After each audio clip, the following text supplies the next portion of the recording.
Vamos lá.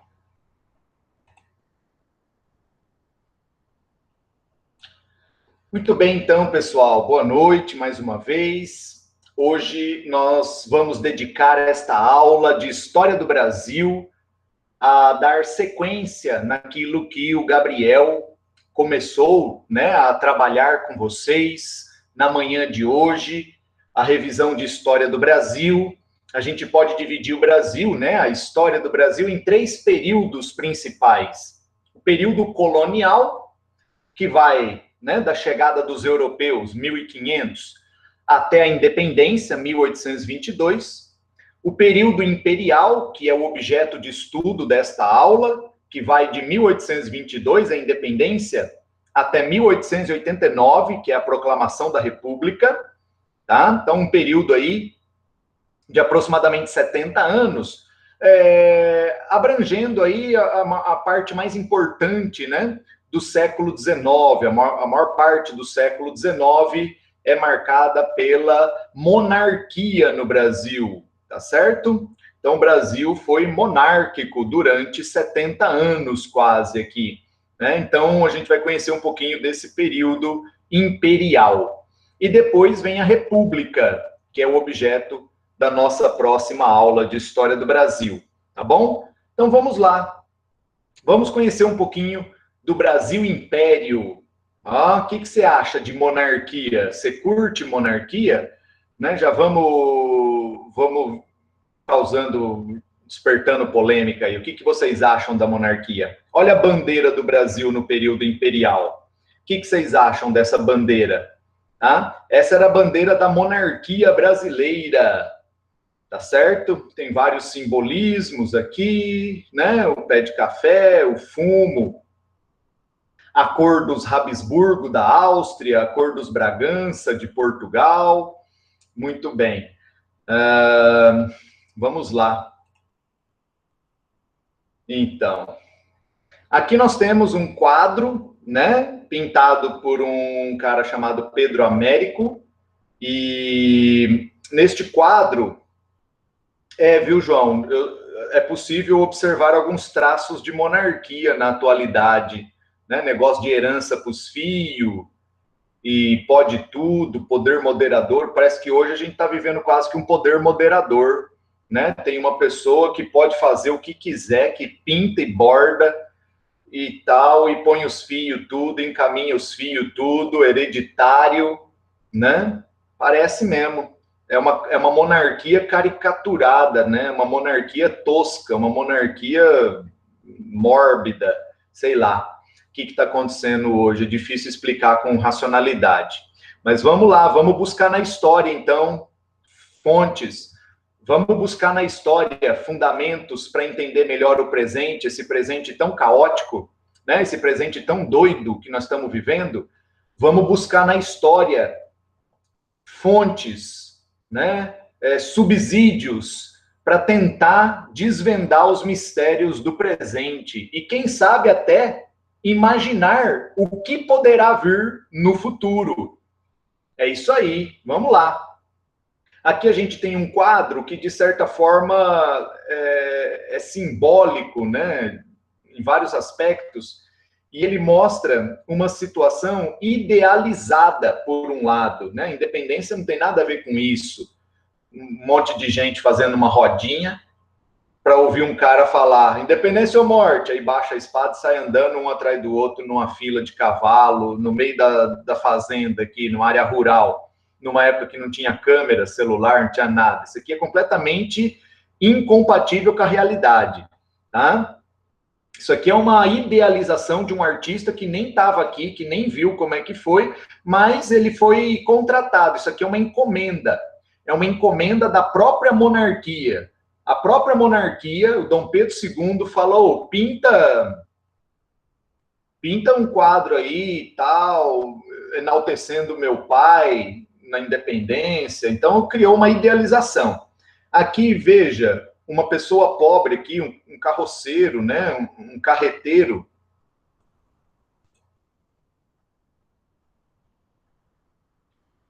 um tropeiro, né? A gente chama isso de tropeiro, um tropeiro, uma pessoa humilde, trabalhadora aqui, que está levando uma comitiva aqui de bois, né? Carregando alguma coisa e tal, ele passa e fala, nossa, mano, o que esses caras estão pagando aí? Que pagação, né?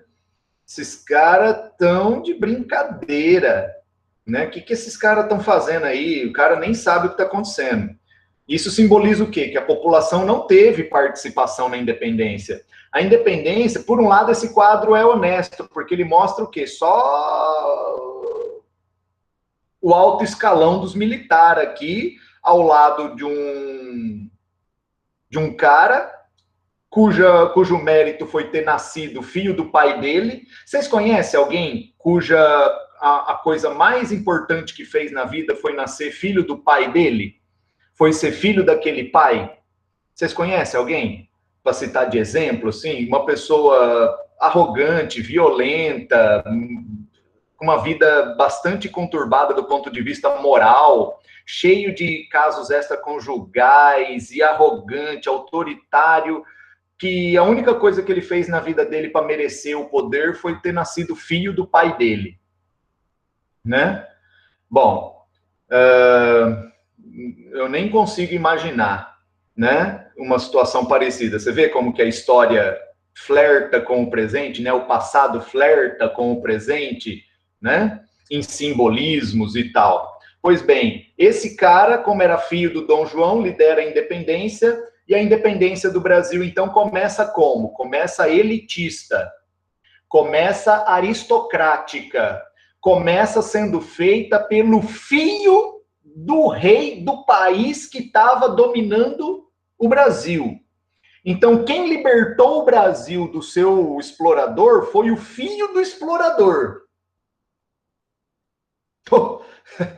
Você consegue imaginar o filho de alguém que você despreza muito do ponto de vista político, sendo o responsável por libertar o Brasil do pai dele e substituindo o pai dele no poder? Você consegue imaginar o 04, ou o 03, ou o 02, ou o 01 ocupando? Quem que você prefere? O da rachadinha, o da embaixada da China lá? Quem que você prefere? O Tonho da Lua, do Gabinete do Ódio, ou o Renanzinho 04, empresário de sucesso? Quem que você prefere, né? Bom, esse daqui era filho do Dom João, esse era o 01. Esse daqui era o Flávio Bolsonaro. O Dom Pedro I era o Flávio Bolsonaro do Dom João, né? E esse cara libertou nós do Dom João. O Flávio vai libertar nós do Bozo, tá? Começa assim, o Brasil independente começa assim, na mão do Dom Pedro, filho do desgraçado do Dom João, que estava fudendo o Brasil até então. Tá? E quando eu falo fudendo, eu estou falando fudendo mesmo, eu estou falando explorando, sugando, roubando, impondo escravidão. Estou falando fudendo em todos os sentidos. Não me vem com romantismo, com monarquia, não. Enfia no... Que é isso? Está de brincadeira. Os portugueses roubaram, os portugueses sugaram, os portugueses saquearam esse país, exterminaram o índio e escravizaram os africanos. Esses caras não merecem nenhum respeito, dignidade, pagação de pau, quadro bonito nas apostilhas, é o caralho. São vermes. E o filho dos vermes liberta nós. O negócio começa torto. Continua sendo escravidão, continua sendo latifúndio. Esse é o Brasil independente na mão do Dom Pedro. É a mesma coisa que era antes, bem dizer. Na prática, não muda quase nada. Continua os mesmos latifundiários mandando em tudo, continua os escravos apanhando, continua o Brasil uma fazendona que serve os interesses dos estrangeiros. Ponto. Ponto. Mas algumas coisas mudam. Isso é importante para o vestibular e para tudo. Algumas coisas mudam. Algumas coisas permanecem. O que permanece? A escravidão permanece, o latifúndio permanece e a subordinação aos interesses econômicos europeus, estrangeiros, permanece. Ou seja, o mais importante permanece inalterado da colônia para o império. Então, essa independência é entre aspas. Por outro lado, algumas coisas mudam, como, por exemplo, a política. Porque a política antes era dominada pelos monarcas portugueses. E a partir da independência, o Brasil cria uma estrutura política própria, um Estado próprio. Isso é importante, isso é muito sério e importante. Então, é a partir da independência que começa a ter uma estrutura político-administrativa, uma máquina pública, com ministério, com secretaria, com exército, com polícia, com cobrança de imposto, com lei, com constituição, brasileiras. É claro que muito influenciada, muito inspirada pelo que tinha lá fora. Num primeiro momento, Inglaterra é que vai inspirar, depois Estados Unidos é que vai inspirar, mas a partir da independência, a partir de 7 de setembro de 1822, o Brasil começa a caminhar com as próprias pernas do ponto de vista político, administrativo, interno. Beleza? E como é essa política, como que é essa administração do Brasil independente, do Brasil império? Como que é a organização, o poder? O poder é elitista. Só ricos que podem participar, quase igual hoje. Quase igual hoje. Somente os ricos tinham direito de votar, somente os ricos tinham direito de se candidatar. O voto era censitário. Nós já vamos ver isso. Bom, a Constituição de 24, que foi a Constituição do Dom Pedro I, olha só, olha essa charge ironizando a Constituição de 1824. Eu estou acima dela. Digam para mim, pessoal, qual é o dispositivo da Constituição de 1824 que foi outorgada? O que é uma Constituição outorgada? É uma Constituição imposta, enfiada a goela abaixo. Qual foi o mecanismo criado pelo Dom Pedro I na Constituição de 1824, que foi a primeira Constituição do Brasil, que dava um poder absoluto ao imperador, no caso ele, Dom Pedro I, e depois o filho dele, Dom Pedro II. Era o poder, muito bem, Amanda, o poder moderador. Aê, Matu. Poder moderador é um poder que se sobrepõe ao poder dos senadores, o poder dos deputados, dos ministros, dos juízes, de todo mundo. O poder legislativo era subordinado ao executivo. E quem é que ocupa o cargo, né, máximo do poder executivo? O imperador. É ele que nomeia os senadores. Você sabia que não tinha eleição para senador? Era o imperador que indicava, que escolhia. Então, quem que era senador naquela época? Era o Salles, era Damares, era o da Fundação Palmares lá, era o que fez negócio do nazismo, lá o vídeo do nazismo. Quem mais? Eram os senadores da época, eram indicados pelo imperador, não tinha eleição. Tá? Era o parlamentarismo às avessas, Mari. Tudo do avesso, exato. Por que parlamentarismo às avessas? Porque o povo votava, o povo. Os ricos votavam e o voto dos ricos valia muito pouco, valia quase nada. Valia igual votação de síndico hoje, de condomínio. É a mesma importância, bem dizer. Porque quem escolhia os caras mais importantes era o imperador. Então, ele tinha pleno poder. Através do poder moderador, ele controlava a política no Brasil. Parlamentarismo às avessas. Bom, o Dom Pedro, pessoal, Dom Pedro I, ele governou o Brasil por 9 anos. Ele declarou a independência, foi coroado imperador, impôs a Constituição de 1824, essa do poder moderador, do voto censitário, que era extremamente autoritária, que dava plenos poderes para ele, só que nem todo mundo concordou com ele, nem todo mundo aceitou, baixou cabeça. O pessoal lá do Nordeste falou, que Constituição é essa, mano? Você tá tirando, Dom Pedro? Como assim poder moderador? Poder moderador, mano? Você tá tirando? Que poder moderador o quê, cara?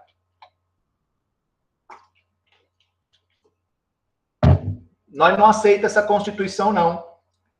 Então, nós vai se separar do Brasil. Gente, vocês lembram da Guerra de Secessão nos Estados Unidos? Lembra da Guerra Civil Americana, Guerra de Secessão nos Estados Unidos? Essa confederação do Equador aqui é muito parecido. É muito parecido. É uma parte do território brasileiro querendo se separar da outra parte. É o pessoal do norte e nordeste querendo separar aqui do que seria hoje o centro-oeste, o sudeste e o sul. Tá? Por quê? Querendo se separar, porque não concordaram com essa constituição imposta pelo Dom Pedro I, que era extremamente autoritária, né? Bom, o Dom Pedro era um cara muito, assim, instável, com uma vida pessoal muito bagunçada, cheio de escândalo, com amante, batia na mulher, parecia cantor sertanejo, era uma mistura de jogador de Neymar com sertanejo, era amante, era briga, era... Olha, o Dom Pedro I foi foda. Então, ele vai viver no inferno. Ele começa uma guerra aqui, lá no Uruguai, e perde a guerra, é derrotado, tá? Então, o Dom Pedro I, ele tem uma vida muito polêmica, muito criticada, ele tem muitos inimigos, ele manda matar jornalista que estava criticando ele mandou matar um jornalista, tá certo?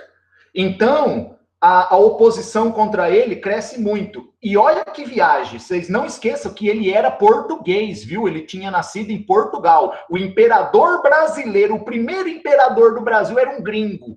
O primeiro imperador brasileiro não era brasileiro, era gringo, nascido em Portugal. E quando o pai dele, Dom João, morreu, ele volta para Portugal para poder arrumar o esquema lá da filha dele, que era herdeira e que estava sendo puxado o tapete dela pelo irmão dele, o 02. O 01 teve que voltar para Portugal porque o 02 estava querendo passar a rasteira na filha do 01. Olha que família. Você conhece uma família totalmente desestabilizada, cheia de escândalos, com um monte de gente burra, arrogante, autoritária, que está no poder de algum país? Pois bem, era os Bragança nesse período. Então, o Dom Pedro I resolve fazer o quê? Abdicar. O que é abdicar? Ele renuncia, ele pede demissão do cargo de imperador do Brasil e volta para Portugal. Ele vai embora para Portugal, o país de origem dele, para assumir a coroa como rei de Portugal. O que para nós é Dom Pedro I, lá em Portugal é o Dom Pedro IV, porque ele foi lá para Portugal em 1831, abandonou o Brasil e foi virar rei em Portugal. Bom, e quem que fica bandando aqui no Brasil? O Dom Pedro vai embora do Brasil em 1831, e fica quem no Brasil? O filho dele, o 01 dele, chamado Pedro II, o Dom Pedro II, que era uma criança de 5 anos de idade em 1831. E uma criança de 5 anos pode assumir o poder? É claro que não. Todos os brasileiros, ou pelo menos aqueles que têm o mínimo de sensatez, estão vendo qual é a consequência de colocar uma criança de 5 anos de idade mental no poder de um país. O que acontece com um país se uma criança de 5 anos governa esse país? O país vira o caos, o país mergulha no caos. Imagina uma criança de 5 anos podendo fazer leis. Essa criança pode, por exemplo, demitir o ministro da Saúde no meio da pandemia e colocar um imbecil no lugar que nunca tinha entrado num hospital do SUS. Essa criança pode zerar o imposto de importação de armas ao invés de cuidar de um plano de vacinação. Então, naquela época, as pessoas tinham noção e não admitiam uma criança de 5 anos no poder. Que época boa, que tempo bom, que não volta nunca mais, né? Então, como uma criança de 5 anos, que era o filho do Dom Pedro I, não podia assumir, quem assumiu o poder durante o período em que ele era criança foram os regentes. Quem é esses velhos aqui, ó? Isso aqui é o Augusto Heleno, isso aqui é o Mourão, e esse daqui é o Santos Cruz, né? Eu sei lá, quem que governa? É o Rodrigo Maia, né? Ó, quem que governa o Brasil mesmo? Ó, esse daqui é o Rodrigo Maia, esse aqui é o Heleno, e esse aqui é o Mourão. Não, esse é o velho da Havan. Quem que está governando o Brasil hoje? Aqui é o velho da Havan, aqui é o Felipe Melo, e aqui é o... Quem? Silvio Santos, né? Quem está governando o Brasil hoje. E aqui a criança de 5 anos, que não pode decidir por enquanto. Então, durante 9 anos, o que acontece durante esses 9 anos? Nós temos o período regencial. O Brasil vai ser governado por regentes, tá? Entre esses regentes, quem mais chama a atenção, o mais importante, foi um padre chamado Diogo Antônio Feijó. Quem governou o Brasil foi um religioso durante esse período regencial, né? Um dos regentes foi o padre Diogo Antônio Feijó. O Feijó, ele teve um período, né, de governo de 3 anos, 35, 36 e 37. E foi um período muito conturbado, muito agitado, muito violento da história do Brasil. Ele não tinha apoio no Congresso para aprovar as leis dele, os decretos dele. Lembrando que durante o período regencial, o poder moderador foi anulado. Não era utilizado. Então, o regente era tipo um presidente hoje, ele precisa do Congresso, da aprovação dos deputados, dos senadores e tal. Ele não conseguiu solucionar a crise econômica do Brasil, o Brasil estava num período econômico muito difícil, né? E ele não conseguiu conter algumas revoltas armadas que surgiram contra o governo durante a regência dele, ou seja, o governo dele foi um caos. Aí ele foi substituído por um outro regente chamado Araújo Lima, que também não conseguiu resolver nada, que também não melhorou em nada. E aí qual foi a solução para tentar conter as várias e várias revoltas que ocorrem durante essa regência? A gente tem um cenário de crise econômica, uma centralização muito forte do poder na mão dos regentes, né? A disputa entre Centrão, né? PSDB com Bolsonaro, já pensando nas eleições seguintes, se a vacina vai dar voto para mim ou para o outro. Então, disputas pelo poder, né? Qualquer semelhança é mera coincidência. Frágil unidade política, ou seja, o Brasil não tinha uma coesão, sabe? O pessoal do Sul não estava nem aí com o pessoal do Norte, do Nordeste, o pessoal do Sudeste não estava nem aí com o pessoal do Nordeste, ninguém se entendia. Foi um período caótico, a miséria, muita gente passando fome, qualquer semelhança. Então não vem se sentir a última bolacha do pacote não, viu? Você que está me ouvindo aqui, não vem com arrogância achando que você vive na pior fase da história desse país, que você sofre de perseguição cósmica, que você nasceu na pior época da história do Brasil. Não, já teve época tão ruim quanto agora, viu? E pode piorar mais. Não duvide disso. Então, não vem achando, nossa, eu sou muito especial, eu estou vivendo a pior época da história do Brasil.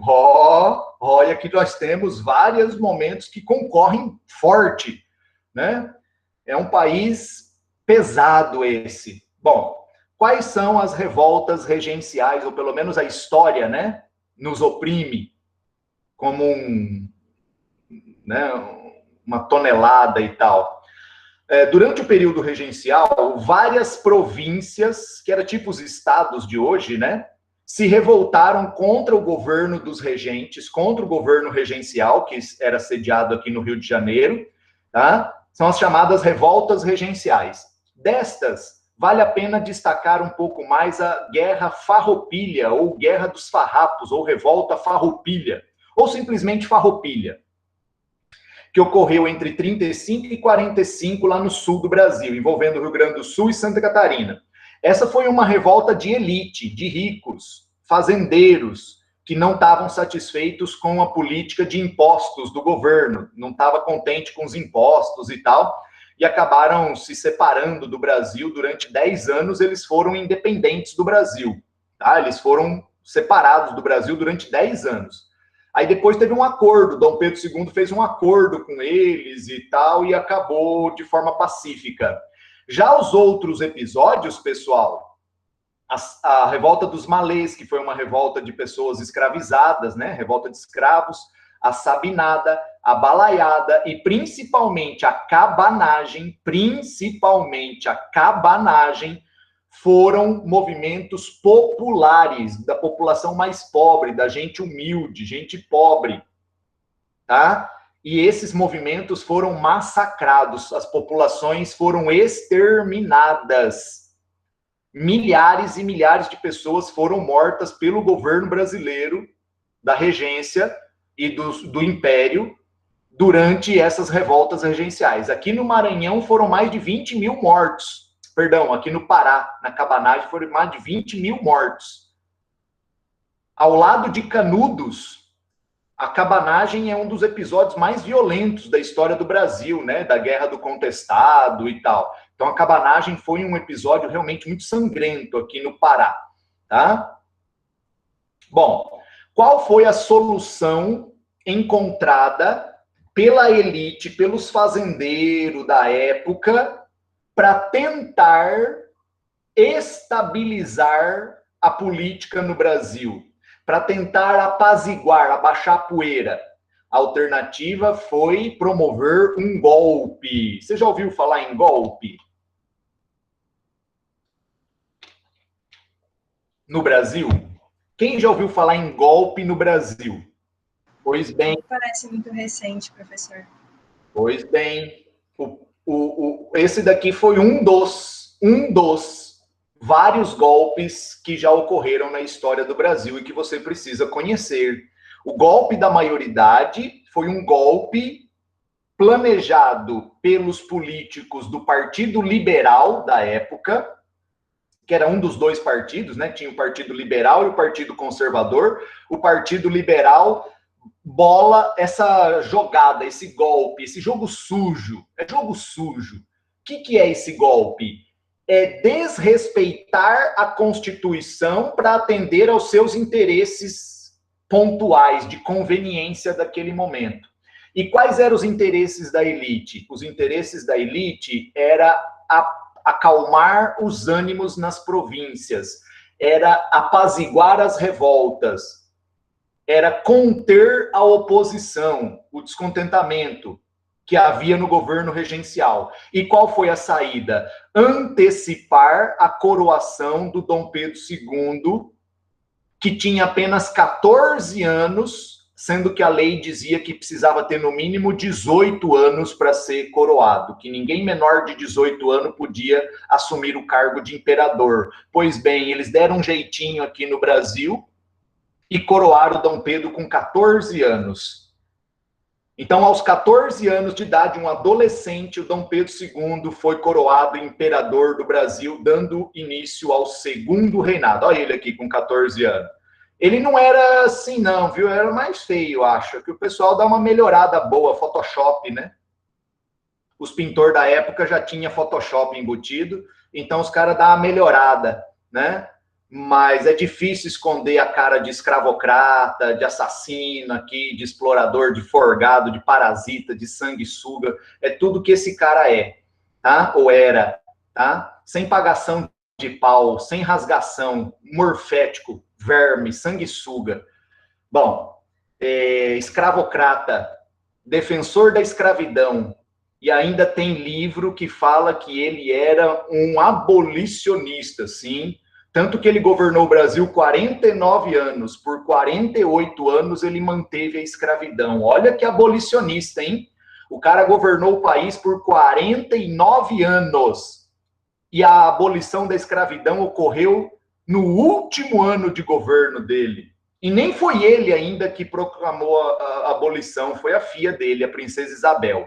Então, esse é o Dom Pedro II. A pessoa que governou o Brasil por mais tempo, por 49 anos ininterruptos. Ele assumiu o Brasil adolescente e deixou o Brasil bem velhinho. Aqui ele ainda está novo. Ele governou até bem velhinho, né? Bom, durante o segundo reinado, pessoal, o Brasil ganhou na loteria. Tá ligado um pobre que ganha na loteria? Tá ligado? Foi o Brasil. O Brasil estava quebrado, estava ferrado, estava numa crise tremenda, o açúcar estava em crise, o ouro tinha acabado, estava uma crise, não tinha indústria.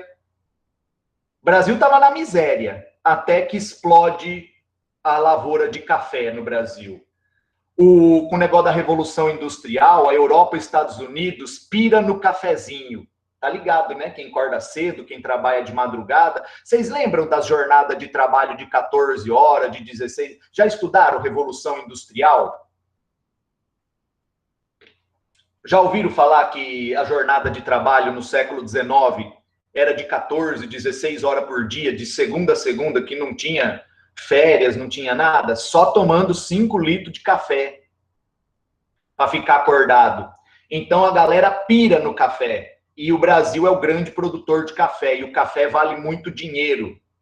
Hã? Então, Mari, olha só, Mari, a Revolução Industrial vai ser um catalisador para a expansão da lavoura cafeeira aqui no Brasil.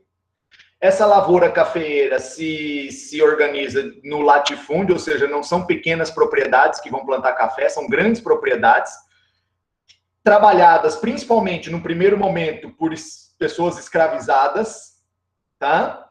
O objetivo é exportação e é só o café. Só o café. Bom, onde que começa a lavoura de café no Brasil? No Vale do Paraíba. Aqui, ó. No Vale do Paraíba. O que é esse pedacinho do mapa, pessoal? É o Rio de Janeiro aqui, ó. Isso daqui que vocês estão vendo, ó, tá vendo? Niterói, Rio de Janeiro. Isso daqui é o entorno do Rio de Janeiro, é o Vale do Paraíba. Foi onde primeiro teve plantação de café, tá? Trabalho escravo. Aí, o Vale do Paraíba é muito pirambeira, é muito apertadinho. Então, os caras começam a expandir as lavouras em direção ao oeste paulista, que é de Campinas até Rio Preto, aqui, ó, passando por Ribeirão Preto, Araraquara, São João da Boa Vista, Bragança, Sorocaba, é o oeste paulista. Tudo isso é o oeste paulista. Tem terra roxa, tem terra fértil. Só que aqui, nesse período, que já é 1870, 1880, a escravidão está em crise. Então, aqui, quem vai trabalhar nas lavouras de café de forma predominante são os imigrantes, sobretudo italianos. Então, foi durante o período imperial que a escravidão entra em crise, porque a Inglaterra está combatendo a escravidão, tá? Só que o Dom Pedro II, ele fez todo o possível, tudo que ele podia fazer para manter cenas como esta acontecendo no Brasil, ele fez. Ele postergou o fim da escravidão o máximo que foi possível. Tanto que o Brasil foi o último país do mundo a abolir a escravidão.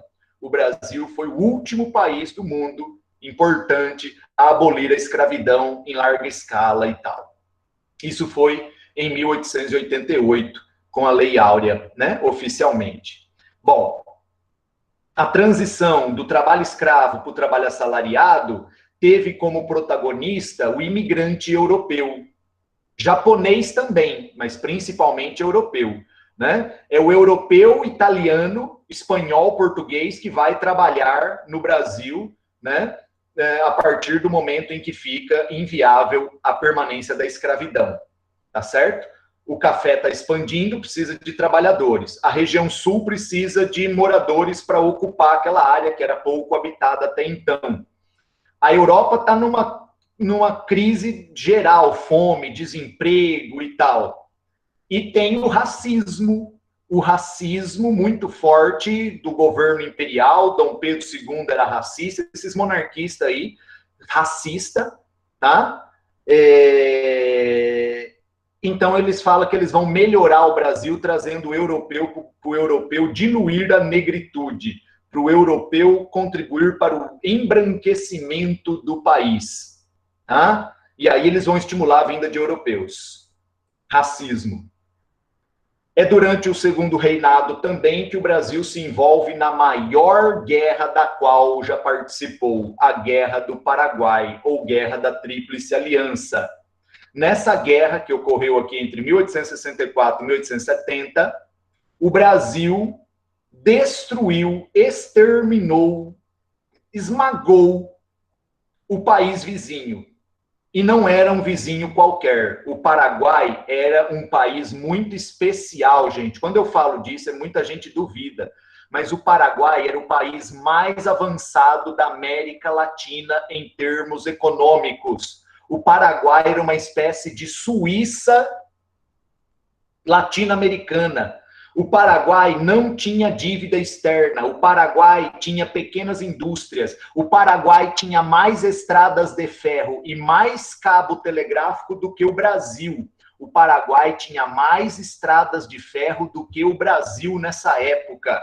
O Paraguai tinha um exército 10 vezes maior e mais bem treinado do que o Brasil na época que começou a guerra.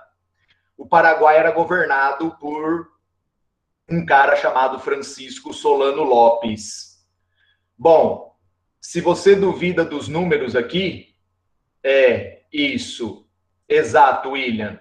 Antes da guerra, o Paraguai era um país próspero, era um país pujante, era um país promissor, era um país autônomo, que andava com as próprias pernas. Olha só, pessoal. Aqui, acho que não deu aqui. Olha só. Você tem o Brasil, a Argentina e o Uruguai juntos contra o Paraguai. Tá? E o Brasil tinha 10 milhões de habitantes, 18 mil soldados. A Argentina tinha 1,5 milhão de habitantes, 8 mil soldados. O Uruguai tinha 300 mil habitantes e mil soldados no exército. O Paraguai, na época, tinha 800 mil habitantes e tinha 64 mil soldados. Olha só, o Paraguai sozinho tinha mais soldados do que Brasil, Argentina e Uruguai juntos. Quanto que dá isso aqui? 19, 27. Olha só, o Paraguai sozinho tinha mais do que o dobro de soldados do que os 3 países juntos no começo da guerra. Isso daqui era no começo da guerra, quando a guerra começou. Incentivo da Inglaterra para enfraquecer o Paraguai por ter economia mais independente. Exatamente, Amanda. Sim, olha aqui a Inglaterra desgraçada. A Inglaterra foi a grande beneficiária. Quem mais se beneficiou dessa guerra foi a Inglaterra, porque a Inglaterra emprestou dinheiro para o trouxa do Brasil. Olha só o que acontece com a dívida externa do Brasil. A dívida externa do Brasil era de 18 milhões de libras, ela passou para 45 milhões. A dívida externa do Brasil mais do que dobrou por causa da Guerra do Paraguai. Quando começou a guerra, o Brasil devia 18 milhões de libras esterlinas da época. Quando terminou a guerra, o Brasil devia 45 milhões de libras esterlinas. Então, quando termina a guerra, o país que mais oferecia riscos ao domínio inglês estava destruído. O Brasil matou 99% dos homens paraguaios da época. Tá? Aumentou a dívida externa, a Inglaterra se firmou como a maior potência na região.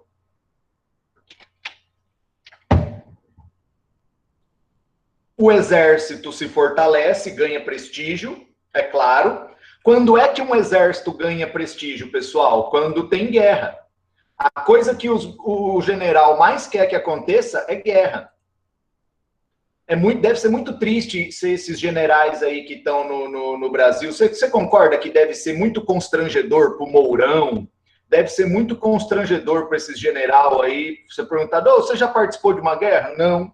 Né? O cara é general, tem um monte de estrela, essa medalha, ele ganhou essas medalhas pelo quê? Deve ter sido uma prova de atletismo na época lá do quartel e tal, né? As medalhas que ele ganhou, porque guerra mesmo, então o exército quer guerra para ganhar fama, poder, prestígio, precisa ter guerra. Se não tiver o vilão, não tem o herói. Só existe herói se existir o vilão, tá? Bom, pessoal, e é justamente a Guerra do Paraguai que abre as portas para a crise do Império. Ao mesmo tempo que a Guerra do Paraguai foi vencida pelo Brasil, então você devia pensar assim, mas então foi bom. Não, não foi bom para a monarquia, para o Dom Pedro não foi boa, porque justamente o exército, que foi quem se fortaleceu nessa guerra, seria aquele que colocaria a última punhalada nas costas do Dom Pedro II.